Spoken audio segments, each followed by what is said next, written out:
Hello everyone. Today we will start resonance, another important topic. So resonance क्या है, resonance की applications क्या है, resonance effect क्या होता है, resonance energy, hybridization, resonance contributing structure सब पढ़ेंगे इसमें, ठीक है। रेजोनेंस आपने पहले भी सुना होगा, आज हम कंप्लीट डिस्कस करेंगे। इसका शायद सेकंड पार्ट भी है रेजोनेंस का। आज की वीडियो में हम रेजोनेंस को करते हैं पहले। It has already studied in earlier classes that the concept of resonance and mesomerisim was put forward to explain the structure of compounds such as benzene. अब बेंजीन जैसे स्ट्रक्चर को ना समझाने के लिए रेजोनेंस का कॉन्सेप्ट यूज़ किया। Resonance का कॉन्सेप्ट क्या कहता है? रेजोनेंस का कॉन्सेप्ट कहता है लाइक हमारे पास बेंजीन का ये स्ट्रक्चर है, ठीक है। बेंजीन का एक ये स्ट्रक्चर है और एक ये स्ट्रक्चर है। Suppose this is structure 1 and this is 2. अब रेजोनेंस क्या कहता है? रेजोनेंस कहता है कि बेंजीन का जो एक्चुअल स्ट्रक्चर है, बेंजीन जो एक्चुअल हमें प्रेजेंट है, इन नेचर प्रेजेंट है, उसका स्ट्रक्चर ना ही हम इस डायग्राम से रिप्रेजेंट कर सकते हैं, ना ही हम इस डायग्राम से रिप्रेजेंट कर सकते हैं। उसका जो एक्चुअल स्ट्रक्चर है ना, वो इन दोनों के बीच में है कहीं, इन दोनों के बीच में है कहीं, जो हम एक पेपर के ऊपर ड्रॉ नहीं कर सकते। वो उसकी जो प्रॉपर्टीज़ है, उसकी जो एक्चुअल प्रॉपर्टीज़ है, like these two structure can explain some properties, most properties of benzene. ये दो स्ट्रक्चर बेंजीन की काफ़ी प्रॉपर्टीज़ को बता सकते हैं, बट सारी प्रॉपर्टीज़ को नहीं बता सकते। जो सारी प्रॉपर्टीज़ को बताएगा कि बेंजीन में ये प्रॉपर्टी है, उसको शो करेगा, उस स्ट्रक्चर को हम कहेंगे रेजोनेंस हाइब्रिड। Resonance hybrid. अब कॉन्सेप्ट को पढ़ के देखो। It has been suggested that if a molecule can be assigned two or more conventional valence bond structure, each of which can explain most but not all the observed properties of the compound, the actual structure lies somewhere between in the various possible contributing structures. अब इनको ये दो structure जो हो गए, इनको तो कहते हैं हम पहले कंट्रीब्यूटिंग स्ट्रक्चर्स। और जो मैंने बात आपको पहले बताई है वही है कि जो बेंजीन की हमने ऑब्जर्व्ड प्रॉपर्टीज़ है ना, बेंजीन की प्रॉपर्टीज़ जो ऑब्जर्व करी हैं, उनको ये स्ट्रक्चर मोस्टली बता देते हैं, बट सारी नहीं बताते। मतलब सारी जो प्रॉपर्टीज़ हैं उनको जस्टिफाई नहीं करते। उनको जस्टिफाई कौन करेगा? उनको जस्टिफाई करेगा इनके बीच का स्ट्रक्चर। इन दोनों के बीच में जो स्ट्रक्चर होगा ना, somewhat mixture of contribution of this structure and contribution of this structure, जो हमें नेट स्ट्रक्चर मिलेगा उसको हम क्या कहेंगे? Resonance hybrid. और वो बताएगा बेंजीन की सारी प्रॉपर्टीज़ को। प्रॉपर्टीज वाली टर्म मैं आपको आगे समझाता हूँ मैं क्या कहने की कोशिश कर रहा हूँ। The various possible structures are called contributing structures. The actual structure is called resonance hybrid. So the concept of hybridization of two or more conventional valence bond structure to arrive at an entirely new structure and individual structure is termed as a resonance. जो ये concept है contribution of structure which gives a structure which is known as a resonance hybrid is known as, this concept is known as a resonance. So like resonance को समझाने के लिए ना मैं benzene के एग्जांपल लेता हूँ। बेंजीन का फॉर्मूला क्या होता है? C6H6। बेंजीन को ऐसे भी शो कर देते हैं हम, लाइक बेंजीन को ऐसे शो कर देते हैं। बेंजीन रिंग होगी, ये एक रिंग होगी ये, और ये double bond. This show benzene ring है ना। डबल बॉन्ड में यहाँ पर भी लगा सकता था, है ना। मीन्स दो स्ट्रक्चर बन सकते हैं बेंजीन के, वही दिखाए हुए हैं। यहाँ पर पहले डबल बॉन्ड इन दोनों कार्बन के बीच में है, after that second structure double bond in दोनों कार्बन के बीच में है। देख लिए, ये दो स्ट्रक्चर हो गए बेंजीन के। अब समझना बेंजीन का जो एक्चुअल स्ट्रक्चर होगा वो क्या होगा। देखो बेंजीन में क्या है, देखो जो मेन हाइब्रिड स्ट्रक्चर होगा ना, पहले बेंजीन की एक प्रॉपर्टी बताता हूँ। बेंजीन की जो बॉन्ड लेंथ है ना, कार्बन कार्बन, ये जो कार्बन कार्बन बॉन्ड लेंथ है, यहाँ पर जो कार्बन कार्बन बॉन्ड लेंथ है, इसकी बॉन्ड लेंथ कितनी है हमारी? इसकी बॉन्ड लेंथ है हमारी, यहाँ पर था perform destruction show that the carbon in bonds. इसकी बॉन्ड लेंथ है 139.7 पिकोमीटर, ठीक है। Carbon carbon bond length 139.7 picometre है। अब ये ना ही सिंगल बॉन्ड लेंथ के इक्वल है, देखो 154 पिकोमीटर, ना ये सिंगल बॉन्ड लेंथ के इक्वल है, ना ये डबल बॉन्ड लेंथ के इक्वल है, ठीक है, ना ये डबल बॉन्ड लेंथ के इक्वल है। इसका मतलब क्या है, ये दोनों के बीच में है कहीं। इसका जो रेजोनेंस हाइब्रिड स्ट्रक्चर है उसमें some property of single bond length है, some property of double bond length है। दोनों की प्रॉपर्टी से मिलकर जो स्ट्रक्चर बना हुआ है उसे हम कहेंगे रेजोनेंस हाइब्रिड। जो रेजोनेंस हाइब्रिड का स्ट्रक्चर है उसे ना ही हम स्ट्रक्चर 1 से दिखा सकते हैं, ना ही हम स्ट्रक्चर 2 से दिखा सकते हैं। Resonance hybrid is in between this two structures, ठीक है। पहले बॉन्ड लेंथ की प्रॉपर्टी होगी। अब देखना resonance energy, the resonance hybrid structure of benzene has 151 kelvin joule mole inverse energy less than the either of the contributing structure. This represent the resonance energy of the molecule. It is this energy which is responsible for the unusual stability and remarkable behavior of benzene। अब देखो next point क्या है, इसने कहा है कि जो benzene की नेट एनर्जी है वो 151 kelvin joule mole inverse energy है, ठीक है। 151 joule kelvin joule mole inverse energy है। ना ही ये जो एनर्जी है ना हमारी, ये दोनों कंट्रीब्यूटिंग स्ट्रक्चर से कम है। लाइक इनकी गैस कर रहा हूँ मैं, मुझे पता नहीं है इनकी एनर्जी कितनी है, मुझे नोन नहीं है। लाइक मैं गैस कर लेता हूँ, इनकी रेजोनेंस है, इसकी इन कंट्रीब्यूटिंग स्ट्रक्चर की energy 170 kelvin joule mole inverse energy है। लेट आई गैस दिस, ठीक है। मैंने गैस किया कि इसकी 170 kelvin joule mole inverse energy है। सो जो नेट बेंजीन की एनर्जी है ना वो 151 केल्विन जूल है, ये इससे कम होगी, ठीक है।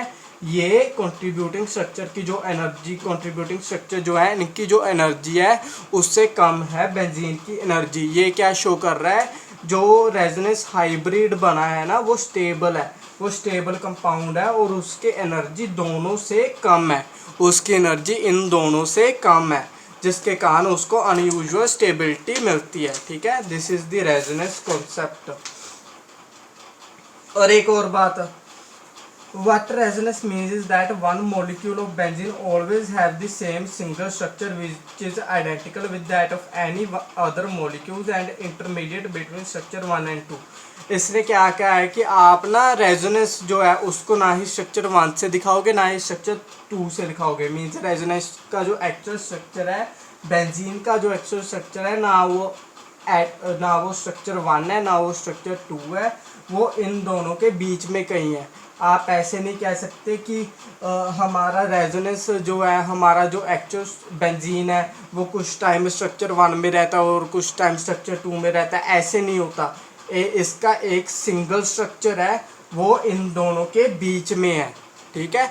ना ही वो ये है ना ही वो सेकंड स्ट्रक्चर है, ना ही वो फर्स्ट स्ट्रक्चर है ना ही वो सेकंड स्ट्रक्चर है, इन दोनों के बीच में है, ठीक है। अदर एग्जांपल ऑफ रेजोनेंस देखते हैं, ठीक है। Other examples of resonance, first of all carbon dioxide. Carbon dioxide CO2 आप सब जानते हो ना, कार्बन डाइऑक्साइड। लेट अब देखो ये हमारे पास एक लोन पेयर, एक लोन पेयर है, ये दूसरा लोन पेयर, तीसरा लोन पेयर, चौथा लोन पेयर। अब देखो लाइक अगर ये लोन पेयर यहाँ आ जाए और ये लोन पेयर यहाँ चला जाए तो ये स्ट्रक्चर बन गया ना। यहाँ पर देखो नेगेटिव चार्ज, यहाँ पर देखो पॉजिटिव चार्ज आ गया, क्यों? कि इसका लोन पेयर इन्वॉल्व हो गया बॉन्डिंग में, ठीक है। इसका लोन पेयर इन्वॉल्व हो गया बॉन्डिंग में। अब ऐसे भी हो सकता है ये नेगेटिव चार्ज वापस आ जाए और ये बॉन्ड वापस चला जाए, तब क्या होगा? लाइक यहाँ पर देखो तब ऐसे स्ट्रक्चर बनेगा, तब फिर से यही स्ट्रक्चर बन जाएगा, तब फिर से यही स्ट्रक्चर बन जाएगा। अब ऐसे गैस कर लो कि अगर ये स्ट्रक्चर ऐसे आ जाए, अगर ये इसका बॉन्ड पेयर इस टाइम ट्रिपल बॉन्ड बनाए और ये स्ट्रक्चर ऐसे चला जाए तो ये बन जाएगा। लाइक मैं आपको बनाकर दिखा देता हूँ पूरा। लाइक मेरे पास कार्बन डाइऑक्साइड थी पहले, ठीक है। ये मेरे पास कार्बन डाइऑक्साइड थी, ये दो ऑक्सीजन है, दोनों के पास दो दो लोन पेयर है।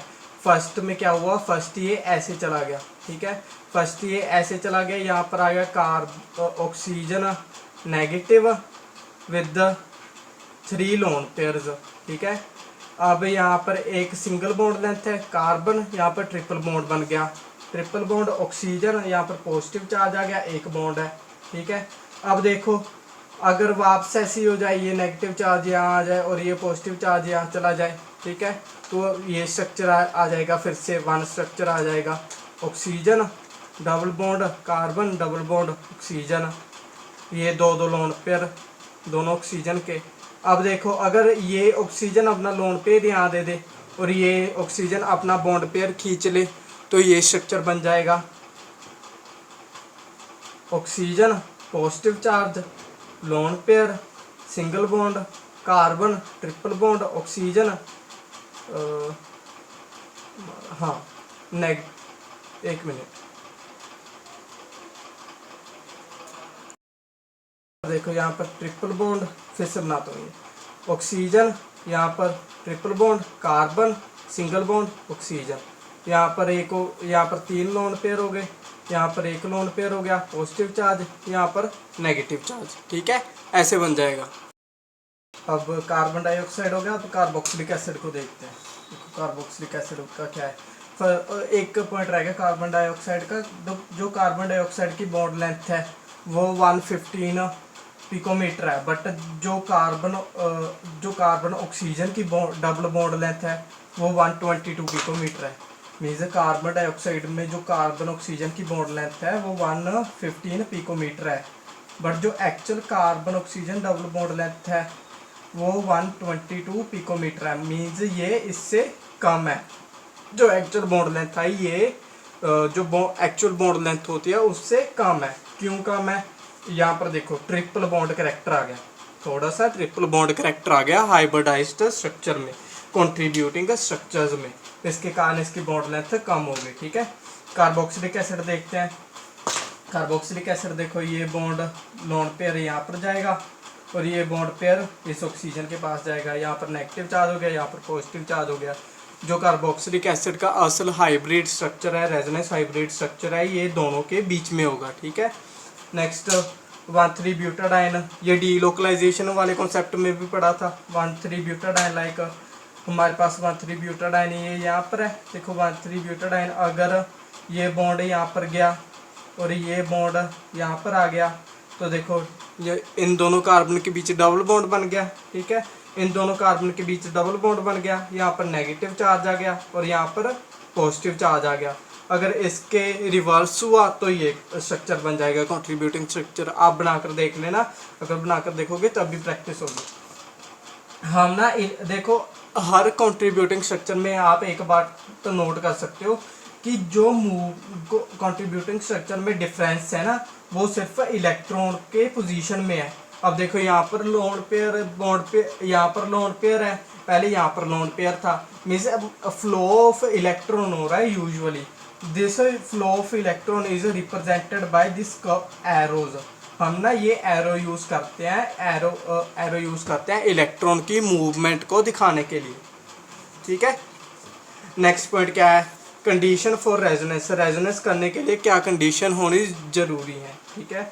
फर्स्ट कंडीशन क्या है, the various contributing structure should differ from each other only in the position of electrons, whereas the relative arrangement of atom at their state of hybridization must be the same। इसने क्या कहा है, contributing structure में जो है सिर्फ electrons की movement होनी चाहिए, एटम्स और जो हाइब्रिडाइजेशन है कार्बन की वो सेम ही रहेगी, ठीक है।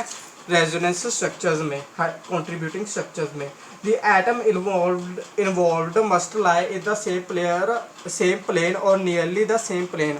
जो एटम्स हैं हमारे लाइक अगर सारे बॉन्ड एक ही प्लेन में ऐसे बने होंगे ना, तो अगर एक रेजोनेंस स्ट्रक्चर कंट्रीब्यूटिंग स्ट्रक्चर में ऐसे इस प्लेन में हमारे सारे बॉन्ड बने होंगे, तो जो सेकंड स्ट्रक्चर बनेगा ना उसके भी सारे बॉन्ड इसी प्लेन में होने चाहिए, ठीक है, कोई अदर प्लेन में नहीं होने चाहिए, ठीक है। The number of paired and unpaired electron in each contributing structure must be the same. देखो हर जो कंट्रीब्यूटिंग स्ट्रक्चर में लाइक यहाँ पर देखो चार हमारे अनपेयर्ड बॉन्ड हमारे लोन पेयर है, 1 lone pair, 2 lone pair, 3 lone pair, ये 4 लोन पेयर। अब सेकंड कंट्रीब्यूटिंग स्ट्रक्चर को देखो, 1 lone pair, 2 lone pair, 3 lone pair, 4 lone pair, इनकी जो नंबर है ना वो सेम रहना चाहिए सभी में, ठीक है। नेक्स्ट क्या है, अगर ये देखो यहाँ पर देखो, यहाँ पर अगर आप कंट्रीब्यूटिंग स्ट्रक्चर ड्रॉ करके देखोगे ना इसके, तो number of lone pairs differ आ जाएंगे एक्चुअल से। This shows that this is not a valid contributing structure of 1,3 butadiene. 1,3 butadiene का ये वैलिड कंट्रीब्यूटिंग स्ट्रक्चर नहीं है, ठीक है। वैलिड कंट्रीब्यूटिंग स्ट्रक्चर क्यों नहीं है, इसमें देखो, अगर आप देख सकते हो, देखो यहाँ पर क्या हुआ ना, एक फ्री रेडिकल ये रह गया यहाँ पर, ये दूसरा फ्री रेडिकल रह गया यहाँ पर। लाइक यहाँ पर मेरा CH2 double bond CH single bond CH double bond CH2 है, ठीक है। ये हमारा कंपाउंड है। अगर इसका एक इलेक्ट्रॉन, इस कार्बन का एक इलेक्ट्रॉन और इस कार्बन का एक इलेक्ट्रॉन मिलके एक बॉन्ड बना ले, like this is CH2 CH double bond CH CH2, इस कार्बन के पास एक इलेक्ट्रॉन रह गया सो 1 डॉट, इस कार्बन के पास एक इलेक्ट्रॉन रह गया सो 1 डॉट।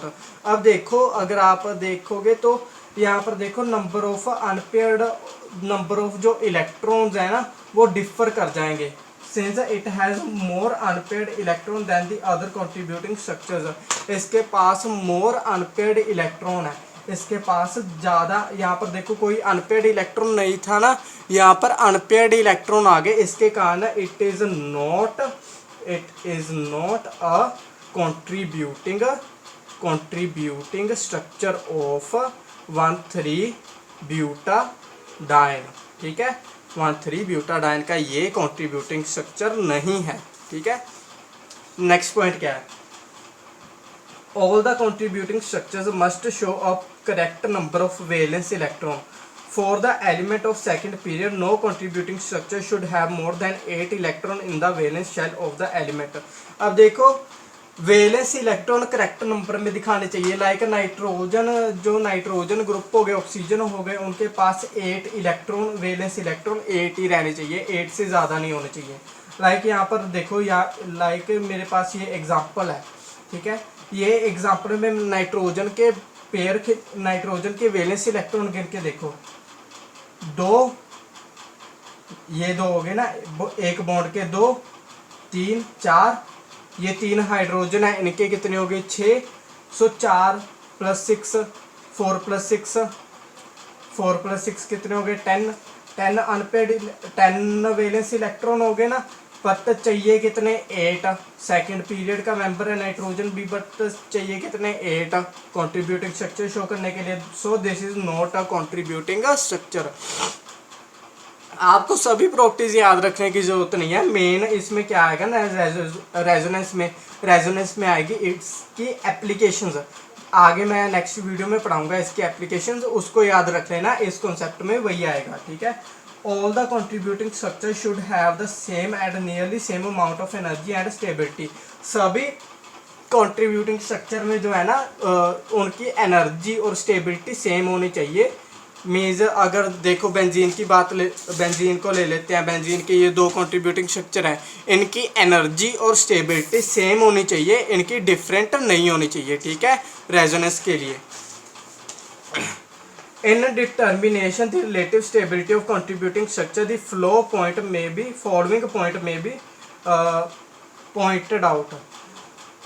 अब देखो रिलेटिव स्टेबिलिटी, अगर किसी कंट्रीब्यूटिंग स्ट्रक्चर की स्टेबिलिटी अलग है, ये 6th पॉइंट को ना मैं बाद में पढ़ाता हूँ, इस 7th पॉइंट को समझकर आप इस 6th पॉइंट को समझना। अगर देखो किसी भी 2 कंट्रीब्यूटिंग स्ट्रक्चर ले लिया मैंने, कोई भी 2 कंट्रीब्यूटिंग स्ट्रक्चर ले लिए, लाइक बेंजीन के ये दोनों,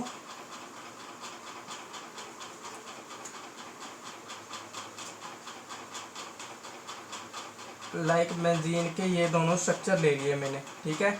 अगर इस स्ट्रक्चर की स्टेबिलिटी मोर है ना, मोर स्टेबिलिटी, सो जो रेजोनेंस हाइब्रिड बनेगा, रेजोनेंस हाइब्रिड जो बनेगा ना, उसमें इसकी हम कहेंगे कंट्रीब्यूशन ज़्यादा होगी। अगर इसकी स्टेबिलिटी ज़्यादा है तो कंट्रीब्यूशन ज़्यादा होगी। देखो अब स्टेबिलिटी कैसे देखेंगे, कंपाउंड की स्टेबिलिटी किस पॉइंट्स पे डिपेंड करती है।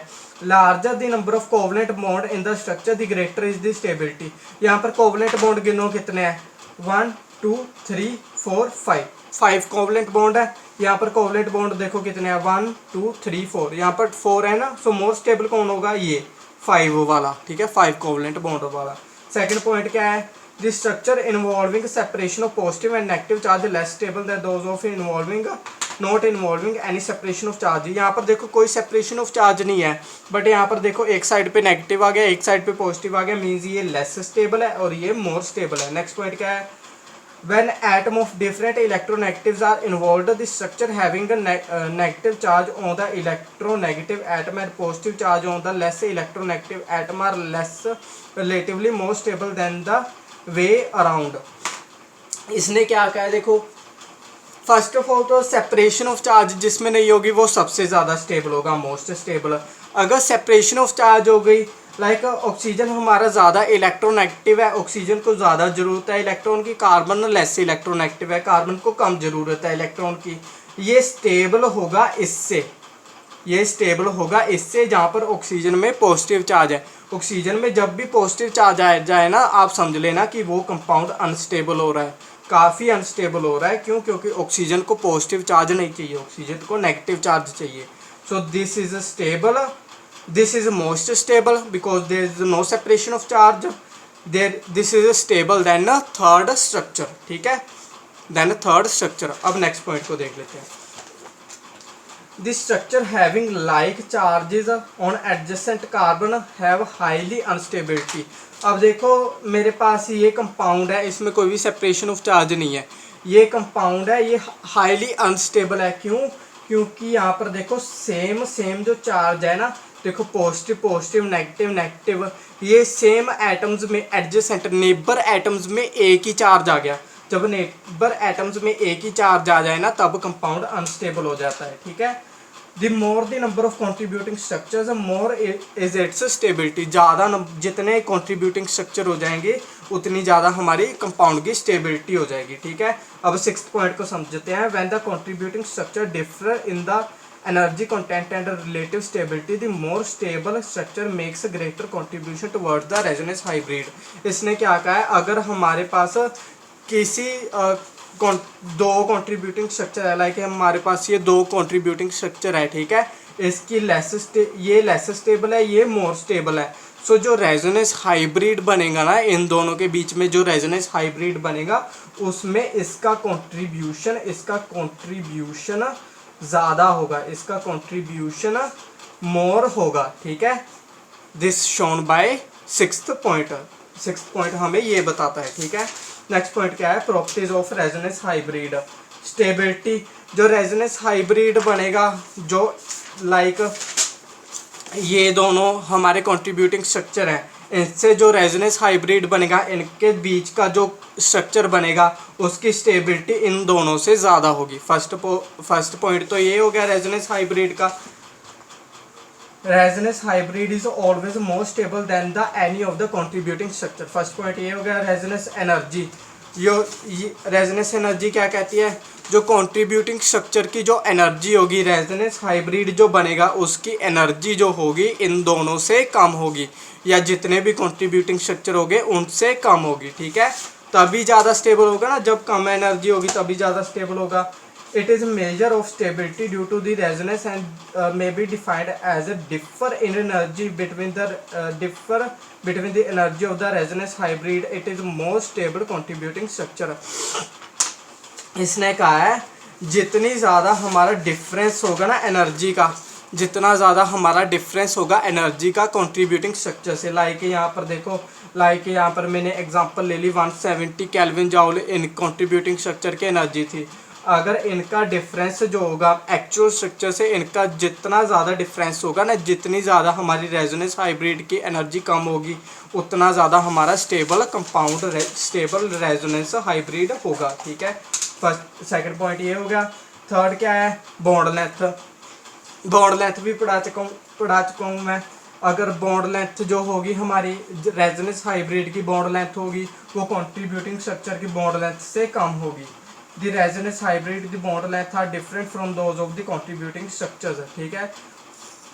So carbon oxygen bond length in carbon dioxide, carbon oxygen bond length in carbon dioxide जो है उसमें हमारी बॉन्ड लेंथ कितनी थी 115 पिकोमीटर, बट एक्चुअल जो डबल बॉन्ड लेंथ है वो कितनी है 120 पिकोमीटर। ठीक है, ये पॉइंट भी हो गया। लास्ट पॉइंट क्या है इस लेक्चर का, जो रेजोनेंस हमारा कॉन्सेप्ट है वो सिमिलर है डीलोकलाइजेशन ऑफ इलेक्ट्रॉन में। डीलोकलाइजेशन ऑफ इलेक्ट्रॉन मैंने बताया था ना, मैं आपको वीडियो डिस्क्रिप्शन में दे दूंगा, आप वहाँ से देख लेना डीलोकलाइजेशन वाली वीडियो। ये रेजोनेंस का जो कॉन्सेप्ट है डीलोकलाइजेशन के साथ सिमिलर है। ठीक है, इसके कारण हम रेजोनेंस एनर्जी को कई बार ना डीलोकलाइजेशन एनर्जी भी कह देते। So this is for today's video. हम इस कॉन्सेप्ट को यहीं ख़त्म करते हैं। नेक्स्ट वीडियो में हम पढ़ेंगे रेजोनेंस इफेक्ट। ठीक है, थैंक यू।